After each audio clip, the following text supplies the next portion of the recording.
Good morning, नमस्ते, सुप्रभात बच्चों। हिंदी व्याकरण की कक्षा में मैं विवेक मिश्रा एक बार फिर से आप सभी का स्वागत करता हूं। और आज हम वाक्य विचार पढ़ेंगे। व्याकरण के अंतर्गत आज एक महत्वपूर्ण विषय लेकर मैं उपस्थित हूं। नाम है वाक्य विचार। आइए बात करते हैं वाक्य विचार से संबंधित कुछ बातों की कि जब भी हमें अपने मन की बात दूसरों तक पहुंचानी होती है या किसी से बातचीत करनी होती है तो हम वाक्यों का सहारा लेते हैं। उपर्युक्त उदाहरणों की पंक्तियों में कई शब्दों पदों का प्रयोग हुआ है। आप जो ऊपर जो है वाक्य लिखे हैं आप इन्हें पढ़िए। प्रकृति बहुत सुंदर है, हमें प्रकृति का बचाव करना चाहिए, हमारी संस्कृति बहुत पुरानी है, अरविंद मेरा मित्र था। ये व्यवस्थित रूप से एक दूसरे से मिलकर पूर्ण अर्थ प्रकट कर रहे हैं, इसलिए ये वाक्य है। अब यहाँ पर मैं बात करना चाहूँगा वाक्य की परिभाषा की। तो वाक्य की परिभाषा इस प्रकार होगी कि पदों के व्यवस्थित तथा ऐसे पारस्परिक मेल को जिससे पूर्ण अर्थ का बोध हो, पूरे अर्थ का बोध हो तथा जिसमें कर्ता, कर्म और क्रिया की व्यवस्था हो, वाक्य कहा जाता है। तो यहाँ पर वाक्य की परिभाषा बताई गई है कि पदों के व्यवस्थित तथा पारस्परिक मेल जिनसे पूर्ण अर्थ का बोध हो और जिसमें कर्ता, क्रिया और कर्म की व्यवस्था हो, उसे वाक्य कहेंगे। वाक्य की संरचना में मैं बताना चाहूँगा आपको कि वाक्य के संरचना के आधार पर वाक्य के दो घटक होते हैं और वह होते हैं उद्देश्य तथा विधेय। वाक्य में जिसके बारे में कुछ कहा जाए वही उस वाक्य का उद्देश्य होता है तथा उद्देश्य के विषय में जो कुछ कहा जाए वह विधेय है। उद्देश्य और विधेय के मेल से ही वाक्य अपने आप में पूर्ण होता है। उद्देश्य और विधेय के मेल से ही वाक्य अपने में पूर्ण होता है। जैसे उद्देश्य और विधेय का यहाँ पर उदाहरण दिया गया है। मीना पढ़ती है, तो मीना उद्देश्य है और पढ़ती है विधेय है। मेहनत करने वाला लड़का प्रथम आया, तो मेहनत करने वाला लड़का उद्देश्य है और विधेय होगा प्रथम आया। पूजा और स्वाति सिनेमा देखने जा रही हैं, तो यहाँ पर उद्देश्य जो है वह पूजा और स्वाति है और विधेय होगा सिनेमा देखने जा रही हैं। तो उदाहरणों से यह स्पष्ट होता है कि वाक्य में आए सभी पद व्याकरण के नियमों में बंधे हैं। साथ ही सभी पदों का अपना क्रम होता है।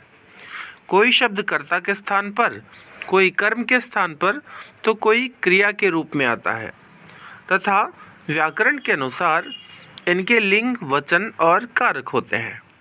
वाक्य की विशेषताओं की चर्चा करेंगे यहाँ पर। तो वाक्य भाव या विचार को व्यक्त करते हैं। वाक्यों की रचना पदबंधों या शब्दों के योग से होती है। इसके अलावा वाक्य में शब्दों का निश्चित क्रम होता है। वाक्य की रचना उद्देश्य और विधेय के योग से होती है। आगे बात करेंगे वाक्य के भेद की। तो वाक्य के भेद दो आधारों पर किए जाते हैं।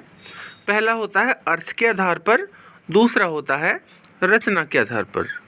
तो बहुत संक्षेप में मैं यहाँ पर आपको इनके नाम बताना चाहूँगा और साथ ही साथ थोड़े बहुत उदाहरणों को बताते हुए मैं आगे बढ़ूँगा। अर्थ के आधार पर वाक्य मुख्य रूप से 8 प्रकार के होते हैं। अर्थ के आधार पर वाक्य के प्रमुख रूप से 8 भेद होते हैं। कौन कौन से? विधानवाचक वाक्य, नकारात्मक या निषेधवाचक वाक्य, आज्ञार्थक या विधिवाचक, प्रश्नवाचक, इच्छावाचक, संदेहवाचक, विस्मयादिवाचक और संकेतवाचक। अब बात करेंगे यहाँ पर एक एक जो है उदाहरणों की। सबके एक एक उदाहरण और ये जो वाक्य है विधानवाचक, नकारात्मक, आज्ञार्थक, ये किसे कहते हैं, इनकी थोड़ी सी परिभाषा भी मैं आपको बताता चलता हूँ।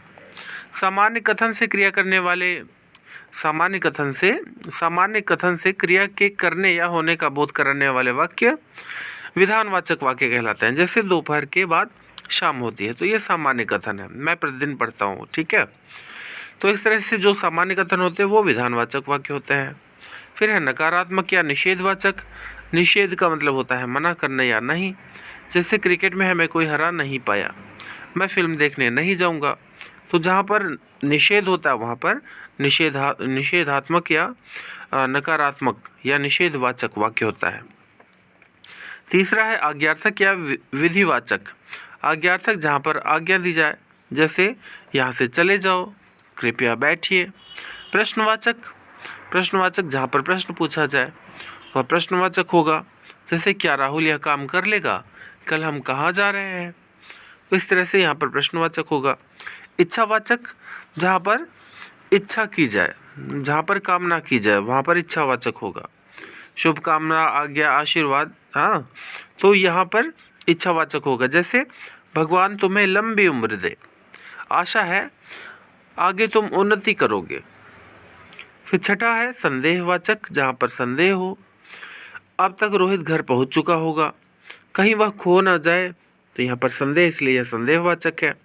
विस्मयादिवाचक, जिन वाक्यों में विस्मय, घृणा, प्रेम, हर्ष, आश्चर्य, शोक आदि भाव प्रकट होते हैं वहाँ पर विस्मयादिबोधक वाक्य होता है। जैसे वाह तुम तो बाजी मार गए, हाय सिर में बहुत दर्द है, तो यहाँ पर विस्मयादिवाचक होगा। और यहाँ पर आखिरी है संकेतवाचक। तो जिन वाक्यों में क्रिया का होना किसी दूसरी क्रिया पर निर्भर करता हो उन्हें संकेतवाचक वाक्य कहा जाता है। जैसे अगर रमेश पढ़ता तो पास हो जाता, यदि तुम मेहनत करोगी तो मुझे अच्छा लगेगा। तो यहाँ पर संकेतवाचक होगा, क्योंकि यहाँ पर एक क्रिया दूसरी क्रिया पर निर्भर है। आइए बात करते हैं रचना के अनुसार वाक्यों के भेद की। तो अब यहाँ पर कुछ वाक्य दिए गए हैं और इसके बाद इनके भेदों के बारे में बताया गया है। मुझे बनारस जाना है और वहाँ से बनारसी साड़ी खरीदनी है। पापा ने बताया कि मुझे आज ही बनारस से साड़ी खरीदकर कोलकाता जाना है। ध्यान देंगे यहाँ पर तीनों वाक्य। इन वाक्यों में पहला वाक्य एक वाक्य है, क्योंकि एक ही क्रिया है। दूसरे वाक्य में दो वाक्य हैं जो और से जुड़े हैं। तीसरे वाक्य में तीन वाक्य हैं, ये योजक की तथा की और तथा से जुड़े हैं। उपर्युक्त उदाहरणों के आधार पर वाक्य के तीन भेद हैं। तीन भेद होते हैं, ध्यान रखेंगे। रचना के अनुसार वाक्य के तीन भेद होते हैं, ये हमेशा ध्यान रखेंगे आप। कौन कौन से? सरल वाक्य, संयुक्त वाक्य और मिश्र वाक्य। सरल वाक्य में क्या होता है कि सरल वाक्य में एक ही वाक्य होता है, इसमें एक ही क्रिया पदबंध या विधेय होता है। जैसे मेरी परीक्षाएं हो चुकी हैं, खाना बनाना बहुत मुश्किल काम है, राम मेरे घर आया था। दूसरा है संयुक्त वाक्य। संयुक्त वाक्य में एक से अधिक उपवाक्य होते हैं, सभी उपवाक्य स्वतंत्र होते हैं। संयुक्त वाक्य में आए उपवाक्य समान स्तर के होते हैं। ये उपवाक्य और, या, अथवा, अन्यथा, वरना, किंतु, परंतु आदि योजकों के द्वारा जुड़े होते हैं। जैसे आप आज जाएंगे या कल, या है यहाँ पर हम खेल रहे हैं और यहीं से घर जाएंगे, ठीक है। और है यहाँ पर वह हर समय खेलता है इसलिए पढ़ नहीं पाता, इसलिए है यहाँ पर, इसलिए तो यहाँ पर संयुक्त वाक्य होगा। मिश्रित वाक्य। मिश्र वाक्य में एक उपवाक्य स्वतंत्र तथा मुख्य उपवाक्य होता है तथा शेष उपवाक्य स्वतंत्र उपवाक्य पर आश्रित होते हैं, इसलिए आश्रित उपवाक्य कहलाते हैं। जैसे स्वतंत्र उपवाक्य क्या है और आश्रित उपवाक्य क्या है आप देखेंगे। मुझे वह किताब मिल गई जो खो गई थी, तो मुझे वह किताब मिल गई इसी वाक्य पर आधारित दूसरा वाक्य है। और ये मुख्य वाक्य है क्योंकि मुझे वह किताब मिल गई, मुझे मिली वो किताब, इसलिए ये मुख्य उपवाक्य है। और आश्रित कौन सी है? जो खो गई थी, जो खो गई थी वो आश्रित है इस वाक्य पर। वहाँ बाजार है जहाँ से सामान खरीदती है। माता जी ने कहा कि वे मंदिर जा रही हैं। तो इस तरह से यहाँ पर उपवाक्य और आश्रित वाक्य का उदाहरण दिया गया है। ध्यान देंगे कि मिश्रित वाक्य के उपवाक्य प्रायः कि, जो, जहाँ, जब, तक, तो आदि समुच्चय बोधक अव्ययों से जुड़े होते हैं। ध्यान देंगे जहाँ पर की हो, जो हो, जहाँ हो, जब हो, तब हो या तो हो, वहाँ पर आप स्पष्ट रूप से मिश्रित वाक्य कह सकते हैं।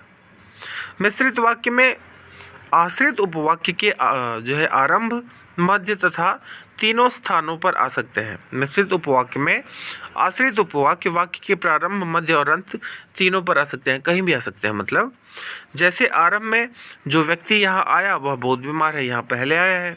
मध्य में वह व्यक्ति जो यहाँ आया था बहुत बीमार है, यहाँ बीच में आ गया। और वह व्यक्ति बहुत बीमार है जो यहाँ आया था, यहाँ पर अंत में आया है। ठीक है, तो आशा करता हूँ कि यह जो पाठ अभी हमने आपको पढ़ाया वाक्य से संबंधित, वो आपको बहुत अच्छी तरह से समझ में आया होगा। और अधिक जानकारी के लिए आप अपने व्याकरण की पुस्तक देखेंगे, उसमें आप अभ्यास कार्य करके इससे बहुत कुछ सीख सकते हैं। ठीक है, धन्यवाद। आपका दिन शुभ और मंगलमय हो।